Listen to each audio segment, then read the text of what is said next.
तो लोग कॉकरोच जनता पार्टी के बारे में जानना चाहते हैं। सबसे पहले एक क्रोनोलॉजी समझिए।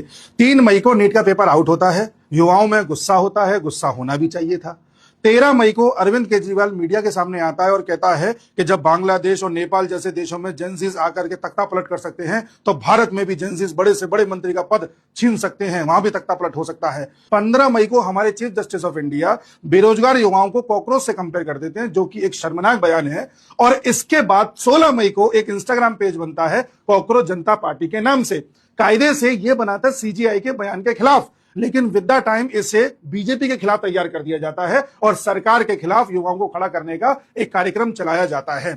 इसमें आम आदमी पार्टी, नीट का पेपर आउट होना, सीजीआई का बयान होना और लंबे समय से जेंजीज के प्रोटेस्ट को देख करके भारत में भी ऐसे प्रोटेस्ट कराने की योजना शामिल है।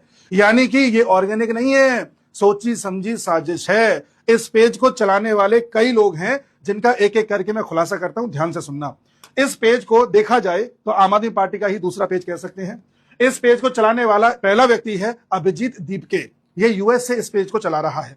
दूसरा व्यक्ति जो जुड़ा हुआ है वो है अर्पित शर्मा, आम आदमी पार्टी का है, आम आदमी पार्टी का ये भी रहा है। और तीसरा व्यक्ति जिसका डायरेक्टली हाथ नहीं है, इसको फॉलो किया जा रहा था, इसने दूसरा पेज बना रखा है, इसका नाम है नबील शेख।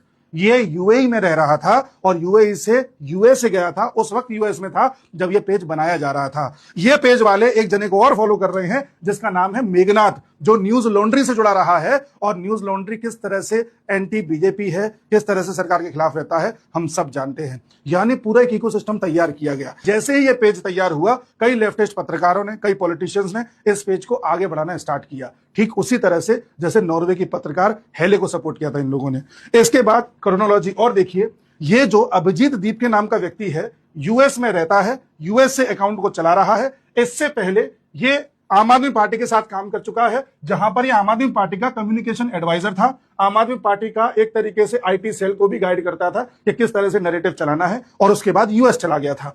इसके बाद इसी अभिजीत दीप के पर 2019 में एक एफआईआर भी हुई थी, क्योंकि ये एक फॉल्स न्यूज फैला रहा था जिससे कश्मीर में हुर्रियत जैसा सेपरेटिज्म दोबारा से जन्म ले सके। यानी कि अलगाववाद को बढ़ा रहा था, इसको लेकर के एफआईआर हुई है अभिजीत दीपके के ऊपर, जो इस समय कॉकरोच मूवमेंट को चला रहा है। इसलिए जो भी लोग इसकी बातों में आ रहे हैं, ध्यान रखना, आपको बीजेपी हटानी हटा दो, कोई दिक्कत नहीं है, चुनाव होते रहेंगे, हटा देना। लेकिन ये लोग जो देश तोड़ने की साजिश रच रहे हैं, देश में अलगाववाद फैलाने की साजिश रच रहे हैं, इनको आगे मत बढ़ने दो। ये कई लोगों का ब्रेन वॉश कर देंगे और पता भी नहीं चलेगा। उसी प्रकार से यही अभिजीत दीपके समय समय पर एनआरसी, सीएए, एनपीआर, इन सब का भी विरोध करता रहा है। अब आप अपने दिल से खुद पूछो, क्या हमारे देश में एनआरसी नहीं होना चाहिए? क्या सीएए नहीं होना चाहिए? ये उसी जमात का हिस्सा है जो इन सब का आंदोलन चलाते हैं। उसी प्रकार से समय समय पर इसकी फोटो आम आदमी पार्टी के लीडर्स के साथ भी देखी गई है। कोई हवा में बात नहीं हो रही है। मनीष सिसोदिया के तो कसीदे पढ़ता है और मनीष सिसोदिया जेल जाकर के आए हैं, हम सब जानते हैं। उसी प्रकार से नबील शेख जो दुबई में रहता है और जिस समय ये कॉकरोच जनता पार्टी का पेज बनाया गया था, इसे भी यूएस में देखा गया, इसने अपना दूसरा एक पेज बना लिया और पुराने पेज के सारे फोटो डिलीट कर दिए थे। उसी प्रकार से ये कॉकरोच जनता पार्टी वाले एक फॉर्म भरवा रहे हैं जिसमें युवा इनकी बातों में आकर के फॉर्म भर के अपनी डिटेल्स इनको दे रहे हैं। ध्यान रखना, आप सबका डेटा इनके पास जा रहा है। इस डेटा का इस्तेमाल किया जाता है आपका ब्रेन वॉश करने के लिए, आपको मैनिपुलेट करने के लिए। और आने वाले समय में पंजाब में इलेक्शन होने वाले हैं और वहां इस डेटा का बहुत बड़ा काम लिया जाएगा। जब सरकार कोई नियम लेकर के आती है और आपसे डेटा मांगती है, तब तो आपको लगता है कि आपकी प्राइवेसी ब्रीच हो रही है और यहां आप खुलेआम अपना डेटा किसी को दिए जा रहे हो। सोचो ये आपके साथ कितना बड़ा खिलवाड़ करेंगे। साथ ही ये अर्पित शर्मा समय समय पर भारत के जेंजीज को भड़काने का प्रयास करता रहा है। और अर्पित शर्मा के जो पिताजी हैं वो किस तरह से आम आदमी पार्टी के सदस्य हैं, आपके सामने तस्वीर में जाहिर है। और ये अर्पित शर्मा एक टाइम पर कह रहा था कि नेपाल के यूथ ने कर दिया, अब इंडिया की बारी है। इस तरह से ये लोग भड़काऊ भाषण देते रहे हैं। इनको बस मौके की तलाश थी। इन्होंने नीट का पेपर आउट होना, सीजीआई का बयान, इन दोनों को कुछ इस तरह से मिलाया और बीजेपी पर अटैक कर दिया कि जो यूथ इन सब चीजों से अनभिज्ञ था वो इनकी बातों में आ गया। उसी प्रकार से इन्होंने अपना मैनिफेस्टो जारी किया है और मैनिफेस्टो की एक लाइन पढ़िए कि कोई भी एमएलए और एमपी अगर अपनी पार्टी छोड़ करके दूसरी पार्टी में जाता है तो उसे हमेशा के लिए चुनाव लड़ने से प्रतिबंधित कर देना चाहिए।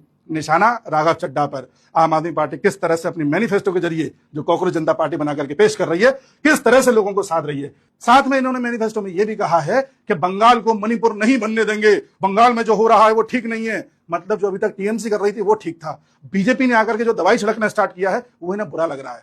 इनकी मंशा जाहिर है, इसीलिए ब्रेन वॉश होने से बचें। मैंने हर चीज विद प्रूफ शो करी है। अगर आपके पास प्रूफ है कि मैं गलत हूं तो कमेंट सेक्शन में पेश करिए, अन्यथा इन लोगों से बचाइए हमारे देश को, ये कभी भी देश में आग लगा सकते हैं। तो लोग कॉकरोच जनता पार्टी के बारे में जानना चाहते हैं, सबसे पहले एक क्रोनोलॉजी समझिए। 3 मई को नीट का पेपर आउट होता है, युवाओं में गुस्सा होता है, गुस्सा होना भी चाहिए था। 13 मई को अरविंद केजरीवाल मीडिया के सामने आता है और कहता है कि जब बांग्लादेश और नेपाल जैसे देशों में जेंजीज आकर के तख्ता पलट कर सकते हैं, तो भारत में भी जेंजीज बड़े से बड़े मंत्री का पद छीन सकते हैं, वहां भी तख्ता पलट हो सकता है। 15 मई को हमारे चीफ जस्टिस ऑफ इंडिया बेरोजगार युवाओं को कॉकरोच से कंपेयर कर देते हैं, जो कि एक शर्मनाक बयान है। और इसके बाद 16 मई को एक इंस्टाग्राम पेज बनता है कॉकरोच जनता पार्टी के नाम से। कायदे से यह बना था सीजीआई के बयान के खिलाफ, लेकिन विद द टाइम इसे बीजेपी के खिलाफ तैयार कर दिया जाता है और सरकार के खिलाफ युवाओं को खड़ा करने का एक कार्यक्रम चलाया जाता है। इसमें आम आदमी पार्टी, नीट का पेपर आउट होना, सीजीआई का बयान होना और लंबे समय से जेंजीज के प्रोटेस्ट को देख करके भारत में भी ऐसे प्रोटेस्ट कराने की योजना शामिल है। यानी कि ये ऑर्गेनिक नहीं है, सोची समझी साजिश है। इस पेज को चलाने वाले कई लोग हैं, जिनका एक एक करके मैं खुलासा करता हूं, ध्यान से सुनना। इस पेज को देखा जाए तो आम आदमी पार्टी का ही दूसरा पेज कह सकते हैं। इस पेज को चलाने वाला पहला व्यक्ति है अभिजीत दीपके, ये यूएस से इस पेज को चला रहा है। दूसरा व्यक्ति जो जुड़ा हुआ है वो है अर्पित शर्मा, आम आदमी पार्टी का है, आम आदमी पार्टी का ये भी रहा है। और तीसरा व्यक्ति जिसका डायरेक्टली हाथ नहीं है, इसको फॉलो किया जा रहा था, इसने दूसरा पेज बना रखा है, इसका नाम है नबील शेख। ये यूएई में रह रहा था और यूएई से यूएस से गया था, उस वक्त यूएस में था जब ये पेज बनाया जा रहा था। ये पेज वाले एक जने को और फॉलो कर रहे हैं जिसका नाम है मेघनाथ, जो न्यूज लॉन्ड्री से जुड़ा रहा है। और न्यूज लॉन्ड्री किस तरह से एंटी बीजेपी है, किस तरह से सरकार के खिलाफ रहता है, हम सब जानते हैं। यानी पूरा एक इकोसिस्टम तैयार किया गया। जैसे ही ये पेज तैयार हुआ, कई लेफ्टिस्ट पत्रकारों ने, कई पॉलिटिशियंस ने इस पेज को आगे बढ़ाना स्टार्ट किया, ठीक उसी तरह से जैसे नॉर्वे की पत्रकार हेले को सपोर्ट किया था इन लोगों ने। इसके बाद क्रोनोलॉजी और देखिए, ये जो अभिजीत दीप के नाम का व्यक्ति है, यूएस में रहता है, यूएस से अकाउंट को चला रहा है। इससे पहले ये आम आदमी पार्टी के साथ काम कर चुका है, जहां पर ये आम आदमी पार्टी का कम्युनिकेशन एडवाइजर था। आम आदमी पार्टी का एक तरीके से आईटी सेल को भी गाइड करता था कि किस तरह से नैरेटिव चलाना है, और उसके बाद यूएस चला गया था। इसके बाद इसी अभिजीत दीप के पर 2019 में एक एफआईआर भी हुई थी, क्योंकि ये एक फॉल्स न्यूज फैला रहा था जिससे कश्मीर में हुर्रियत जैसा सेपरेटिज्म दोबारा से जन्म ले सके। यानी कि अलगाववाद को बढ़ा रहा था, इसको लेकर के एफआईआर हुई है अभिजीत दीप के ऊपर, जो इस समय कॉकरोच मूवमेंट को चला रहा है। इसलिए जो भी लोग इसकी बातों में आ रहे हैं, ध्यान रखना, आपको बीजेपी हटानी हटा दो, कोई दिक्कत नहीं है, चुनाव होते रहेंगे, हटा देना। लेकिन ये लोग जो देश तोड़ने की साजिश रच रहे हैं, देश में अलगाववाद फैलाने की साजिश रच रहे हैं, इनको आगे मत बढ़ने दो। ये कई लोगों का ब्रेन वॉश कर देंगे और पता भी नहीं चलेगा। उसी प्रकार से यही अभिजीत दीप के समय समय पर एनआरसी, सीएए, एनपीआर, इन सब का भी विरोध करता रहा है। अब आप अपने दिल से खुद पूछो, क्या हमारे देश में एनआरसी नहीं होना चाहिए? क्या सीएए नहीं होना चाहिए? ये उसी जमात का हिस्सा है जो इन सब का आंदोलन चलाते हैं। उसी प्रकार से समय समय पर इसकी फोटो आम आदमी पार्टी के लीडर्स के साथ भी देखी गई है। कोई हवा में बात नहीं हो रही है। मनीष सिसोदिया के तो कसीदे पढ़ता है, और मनीष सिसोदिया जेल जाकर के आए हैं, हम सब जानते हैं। उसी प्रकार से नबील शेख, जो दुबई में रहता है और जिस समय ये कॉकरोच जनता पार्टी का पेज बनाया गया था, इसे भी यूएस में देखा गया, इसने अपना दूसरा एक पेज बना लिया और पुराने पेज के सारे फोटो डिलीट कर दिए थे। उसी प्रकार से ये कॉकरोच जनता पार्टी वाले एक फॉर्म भरवा रहे हैं, जिसमें युवा इनकी बातों में आकर के फॉर्म भर के अपनी डिटेल्स इनको दे रहे हैं। ध्यान रखना, आप सबका डेटा इनके पास जा रहा है। इस डेटा का इस्तेमाल किया जाता है आपका ब्रेन वॉश करने के लिए, आपको मैनिपुलेट करने के लिए। और आने वाले समय में पंजाब में इलेक्शन होने वाले हैं और वहां इस डेटा का बहुत बड़ा काम लिया जाएगा। जब सरकार कोई नियम लेकर के आती है और आपसे डेटा मांगती है, तब तो आपको लगता है कि आपकी प्राइवेसी ब्रीच हो रही है, और यहां आप खुलेआम अपना डेटा किसी को दिए जा रहे हो। सोचो ये आपके साथ कितना बड़ा खिलवाड़ करेंगे। साथ ही ये अर्पित शर्मा समय समय पर भारत के जेंजीज को भड़काने का प्रयास करता रहा है, और अर्पित शर्मा के जो पिताजी हैं वो किस तरह से आम आदमी पार्टी के सदस्य हैं, आपके सामने तस्वीर में जाहिर है। और ये अर्पित शर्मा एक टाइम पर कह रहा था कि नेपाल के यूथ ने कर दिया, अब इंडिया की बारी है। इस तरह से ये लोग भड़काऊ भाषण देते रहे हैं। इनको बस मौके की तलाश थी।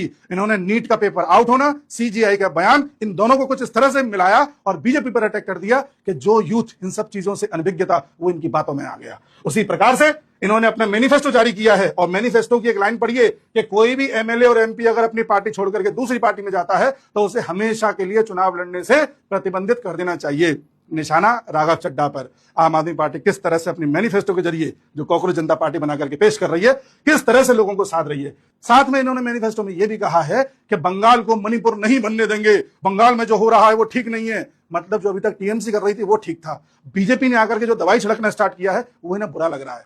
इनकी मंशा जाहिर है। इसीलिए ब्रेन वॉश होने से बचें। मैंने हर चीज विद प्रूफ शो करी है। अगर आपके पास प्रूफ है कि मैं गलत हूं तो कमेंट सेक्शन में पेश करिए, अन्यथा इन लोगों से बचाइए हमारे देश को। ये कभी भी देश में आग लगा सकते हैं।